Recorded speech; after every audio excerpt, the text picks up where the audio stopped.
First time Leo படத்தில் கிட்டத்தட்ட ஒரு 1600 டான்சஸ் வச்சு பாட்டு எடுத்துகிட்ருக்கோம். 500 சில்லற டான்சர்ஸ் நம்ம சங்கத்துலேருந்து வந்துட்டாங்க.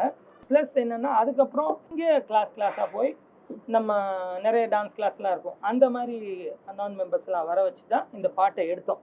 இந்த பேமெண்ட் இஷ்யூ லேட்டாக இந்த பேமெண்ட் வரலன்னு ஒரு இஷ்யூ வந்துச்சு. வந்ததுக்கப்புறம் ப்ரொடியூசர்ஸ் கவுன்சிலும் பெப்சியும் சேர்ந்து, அதாவது மெம்பர்ஸ்க்கு ஒரு பேமெண்ட், மெம்பர்ஸ்க்கு regular payment, members payment producer டைரெக்டாக இங்கே யூனியனுக்கு அனுப்பிச்சிடுவாங்க. எப்போவுமே எல்லா டான்ஸ் மாஸ்டரோட சாங்கும் த்ரூ யூனியன்லேருந்து டைரக்ட் மெம்பர்ஸோட அக்கௌண்ட்டுக்கு போயிடும். இப்போ இந்த நான் மெம்பர்ஸ்க்கு ஒரு ரெம்யூனரேஷனை ப்ரொடியூசர்ஸ் கவுன்சிலும் பெப்சியும் உட்காந்து டிஸ்கஸ் பண்ணி நான் மெம்பர்ஸ்க்கு ஒரு அமௌண்ட்டை ஃபிக்ஸ் பண்ணுறாங்க. 60% ஃபிக்ஸ் பண்ணி இப்போ இந்த பேமெண்ட்டை ப்ரொடியூசர்ஸே தான் போடுறாரு. அப்போ இவங்களோட பேங்க் அக்கௌண்ட் லிஸ்டெல்லாம் நம்ம ப்ரொடியூசர்கிட்ட கொடுத்தாச்சு.